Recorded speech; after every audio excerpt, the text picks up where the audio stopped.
I was trying to think of doing a bonus reading this morning, and I thought, what is it I'm being asked so much lately? So many people are waiting for the return of souls. So many people in situations of, waiting for something to happen, grieving over lost love, trying to understand why they've been put through energies that they have.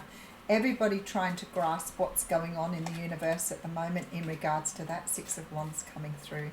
I feel it's really hard to leave energies behind, especially when they've impacted your life for a really long time. Some of us are very empathic people. We feel love very deeply. We also feel the pain very deeply. And I feel that's what we're seeing mostly here is people who are empathic. There's a lot to be said about going back over your life and healing the energies from your childhood where you're feeling rejected, or what you see as rejected. Again, I'm not really fond of the word rejected.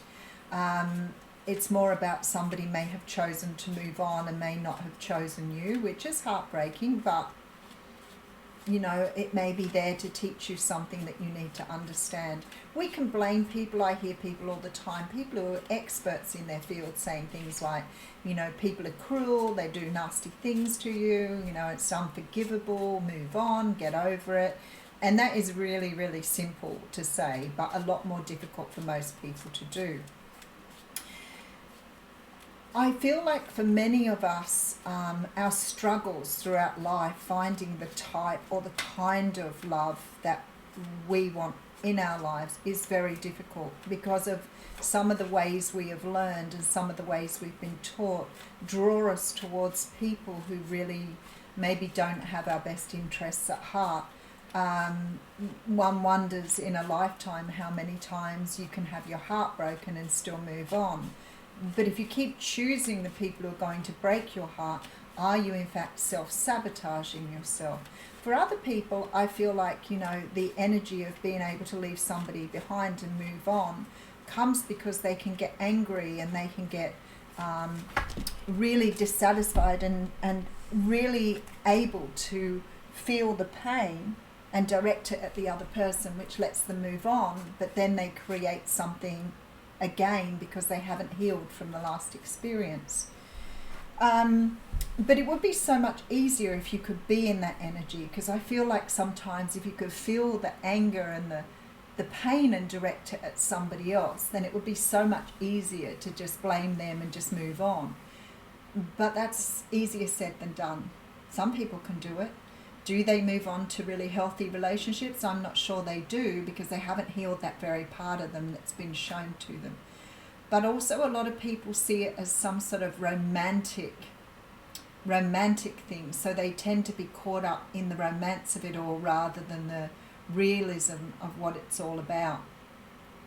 So I went to do a reading and I thought, what sort of reading would be really good for people this morning that I can help them get past that past relationship and move on to something new. I probably need to go and do something on my coaching channel, which has sort of been put on the back burner a little bit, around why we feel the need to hang on to something, why those trauma bonds. If you're coming from a psychological point of view, a psychologist will just say to you, let it go, move on. And that is, crazy sometimes, because that is not the easiest thing for people to do. Psychology was not recognized in the human world for many years. Most psychologists were seen as crazy people. Their ideas and what they were doing, was seen as quite mad. We look back at history and you can see a lot of that. So psychology doesn't have all the answers. Nothing has all the answers. And I feel like we struggle with that. We want the answers. We want to know what's going on. We want to know why we've been put through that. And not everybody can understand their lessons fully. So from a psychological perspective, a psychologist will tell you that you've developed a trauma bond with someone because of your own fears from childhood. So it may be around abandonment. You develop attachments to people because you feel like somehow they can save you from your own pain. in theory. But of course we know that is not possible. You've got to save yourself. But when you're in that energy and you want or desire something so greatly, you can still hold them up or put them on a pedestal believing that this person has the answers. It sort of leans really heavily into the narcissistic sort of energy, and the pain the narcissist, because as much as narcissists are what they are, they've suffered just the same as anybody else through their childhoods. So if it comes down to how to heal, to move on to someone new, you're going to have to heal first, because otherwise you're just going to keep attracting the same person in. It's just a way of reliving the lessons. Again, from a psychological point of view, you would talk about the fact that people had things about themselves that they didn't develop properly in childhood and that they now are repeating the patterns of. If we look at it from a spiritual point of view, we see that the lessons that we are learning help us to grow and become better people, if you can say better people. And I'm not putting judgments on anybody here, but they can help us become more in line with who we are. There are a lot of lessons to be felt from a broken heart. But I speak to people who've had their heart broken many, many, many years ago, and I think, do you ever really heal? Because I have spoken to people that have had, 30, 40 years of pain. I've also spoken to people who've come, and I've had a lot of people lately that have come back into union with what they see as their twin flame. And both parties have healed, and both parties in some of those relationships go on to have a very healthy relationship. Others of them still find they're very triggered by their twin. There's still work to do while they're together, which Spirit told me many, many years ago that the work would continue after union, because you've both still carry some of those wounds from your childhood with you, which means that you have to work through those. And I feel if I had the easy answer for you and I could tell you how to heal your heart, then I feel that I would have the most incredible solution for you, the most beautiful medicine, because so many people want to heal that energy. But for others of us, we hang on to the pain because it sort of makes us feel human. So in a way, we self-harm by remembering what we should be letting go of. And that means every time you get into that energy again, you feel the pain of the original, I don't want to call it rejection. You feel the pain of the original occurrence, the original scar. It's like you keep reopening that same pain. So how do you let go of that pain? Well, it never seems to be easy. As I said, some people will direct their anger, their venom, their spitefulness back on that person, which somehow makes them feel a little bit more in control. But I'm not sure that that's the answer, because I'm not sure that helps to release you from the pain. It just helps you to see your pain differently. For most people, sort of going back into that pain seems to be some sort of repeated pattern that you go through. And it doesn't seem to get any less painful either. So I was thinking how to do a reading around how to release the pain of the past and how to move on. Now, I have worked a lot on the whole idea of living in the moment. I read Eckhart Tolle's book probably, maybe 25 years ago now. It was a fair whack of time ago, and I remember trying to understand how to live in the moment, how to release past, and how to not look to the future, but just to appreciate every moment that you're in. And it's a very, very basic concept, but it's difficult to adopt as a full-time thing, and it took quite a few years for me to understand that.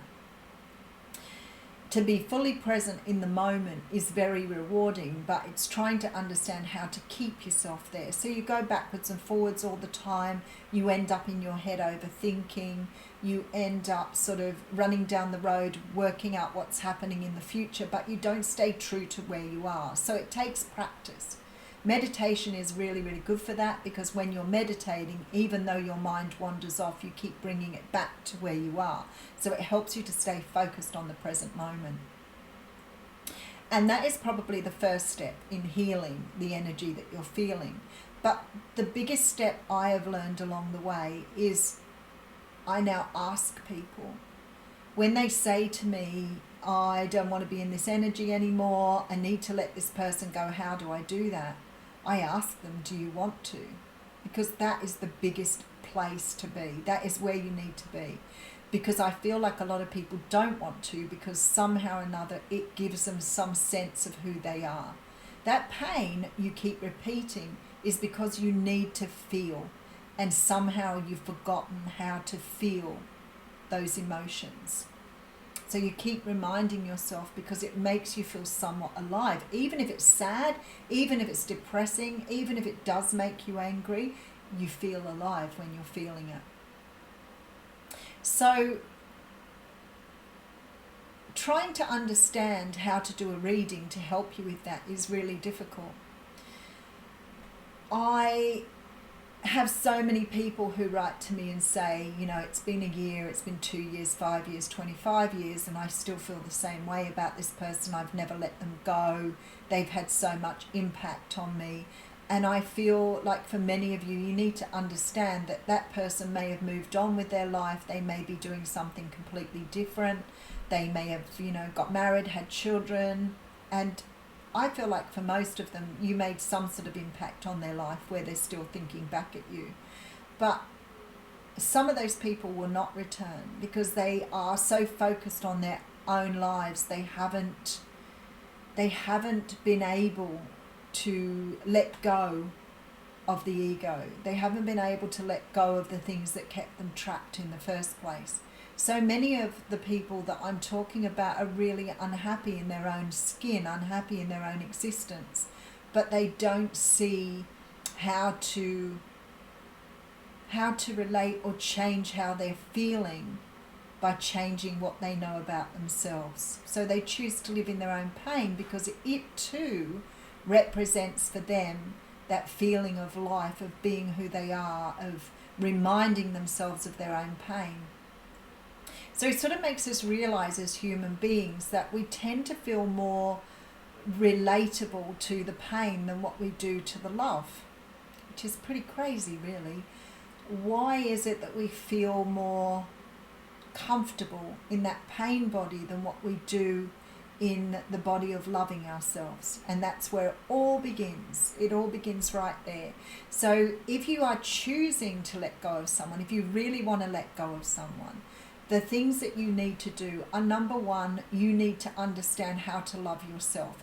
And I'm not talking about, you know, years ago when somebody said it to me, I thought it was the biggest joke I'd ever heard. How can you love yourself? What a load of codswallop. And it takes a lot to understand what that means. And it's not about just, you know, going out and having a massage or buying yourself a new outfit. It's about being able to look in the mirror and feel the same love for yourself that you feel for others. And that is a hard place to get to, and it does take work, but it definitely can be done. So you have to learn to love yourself, because what you're doing is, in effect, the pain of what you thought was love before keeps reminding you, because that pain makes you feel somehow that you were loved by that person. I don't know why we feel that way. It's got something to do with the trauma we've experienced, the pain of childhood, the pain of rejection, the pain of abandonment, our attachment to people, believing that somehow they complete us, that they are brought in some sort of energy that helps us to see who we are. And we keep repeating the pain because we feel like the pain is part of the whole thing, and we need to keep repeating the pain to feel who we are. I feel like I've explained that well enough. So the trick is, number one, ask yourself, do you want to release this person? Do you want to release the pain? And if you can't give a straight no answer to that, or a straight yes answer to that, then you need to start thinking about that more. Is the pain just reminding you of something that you feel really comfortable in? So once you've asked yourself do I want to release the person? If the answer is yes, then you need to get into the whole idea of living in the moment. You need to learn how to let go of the past and how to not predict your own future. Because for many of you, you will have what you see as an addiction to love. And you need to understand what that addiction to love means, because this particular scenario is teaching you how to understand your addiction to love, to romantic love, to being rescued, all of those things. So you need to learn to live in the moment. And then if you can do the living in the moment, if you can say that you strongly want to stop thinking of this person and you do not want to be in that energy anymore, the third thing you need to do is really focus on you. You need to learn to love yourself unconditionally. You need to understand how important you are to you. You need to get deep inside yourself and heal those wounds that keep you clinging to things and people and places and repeating patterns and cycles that don't serve you in your life. And if you can do those three things, then you will almost be there. And if you do them really well and you are working with those energies, then you are changing your own energies to bring in people that match the new vibration that you're putting out to the universe. So while you're in the energy of not loving yourself, you will bring people who can't love you back. They will come in unemotionally able to provide you with the love you need. They're not able to, but you are matching the energy. Remember, you're always matching the energies of the people that come in, because they are reflecting back to you your patterns, your cycles, your pain, all of the things that you have. So if you are in this energy wondering how I am ever going to get away from this, those are the three things that I would say to you are the best ways of being able to leave that pain behind. Again, ask yourself, do I want to? Number one thing, because you've got to want to. Number two, learn how to live in the moment, learn how to let the past go, learn how to embrace the future, and live just in the moment. Remind yourself where you are every moment of the day, that your bum's on a seat, that your feet are on the ground, that your hands are on your knees, and that you're leaning forward talking to a camera. Remind yourself every moment that you think about it, that's where you are at that moment. And start being really grateful for who you are and where you've come from. And start looking forward to the future, but don't predict it. Don't run off in fantasy land predicting somebody's going to come in and rescue you from your own pain. And the third thing is really learn to love yourself. Learn to love yourself at the level where you can look at yourself in the mirror and like what you see. Where you can look in the mirror and you no longer see the lumps and the bumps or the, what you see are flaws. Look in the mirror until you love every part of you that way. That may take you time, it may take a lot of dedication, but at the end of the day, you will learn to let go of some of this pain that is holding you back in cycles and patterns that no longer serve you. So instead of doing a reading, I decided to do this talk. There'll be some people who will just turn it off and go, you know what, I like the pain, it feels really good. I like the pain of loving this person, it makes me feel whole and complete. And there will be other people who go, thank goodness, that's something that I could at least have a go at. Your choice. But I kept hearing it and I felt like I needed to have a talk on it. So I hope it helps those ones who want to heal. Thank you.